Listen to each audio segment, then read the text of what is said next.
जय श्री कृष्णा। श्रीमद् भगवद गीता अध्याय 5 श्लोक संख्या 13। सर्वकर्माणि मनसा संन्यस्यास्ते सुखं वशी नवद्वारे पुरे देहि नैव कुर्वन् कार्यम्।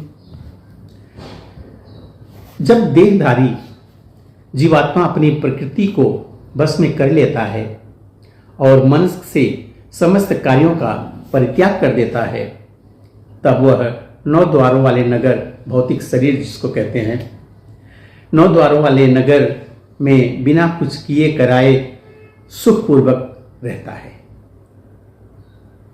मतलब एक देहधारी जो जीवात्मा है अपनी प्रकृति, देखो जीव का प्रकृति अलग है।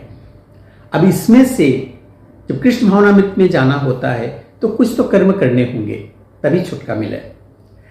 तो छुटकारा पाने के लिए क्या है कि प्रकृति को बस में करके समस्त कर्मों का परित्याग कर देता है। तो कहते हैं कि वो इस 9 द्वार वाले प्रकृति जो नगर है, शरीर जिसको कहते हैं, उसमें बिना कुछ किए कराए सुखपूर्वक रहता है। ये इस श्लोक का अर्थ हुआ।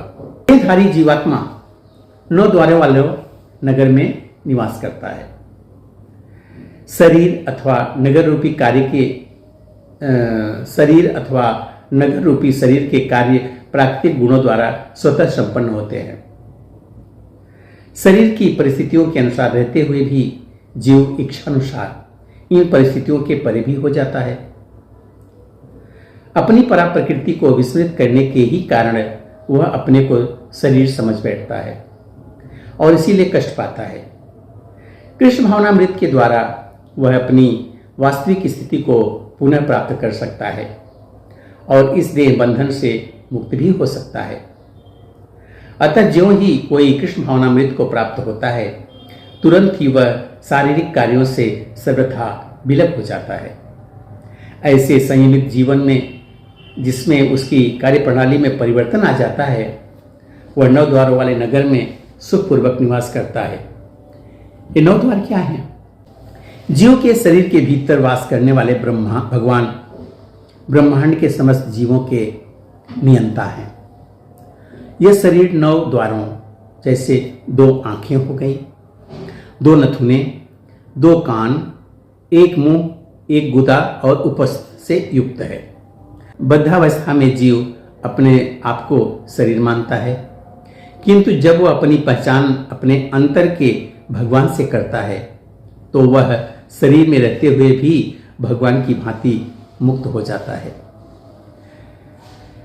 कृष्ण भावना भावित व्यक्ति शरीर के बाह्य तथा आंतरिक दोनों कर्मों से मुक्त रहता है,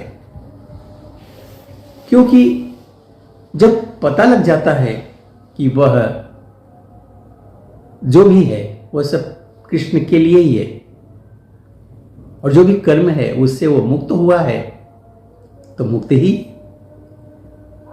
मिलते हैं अगले वीडियो में एक और श्लोक के साथ। तब तक के लिए जय श्री कृष्णा।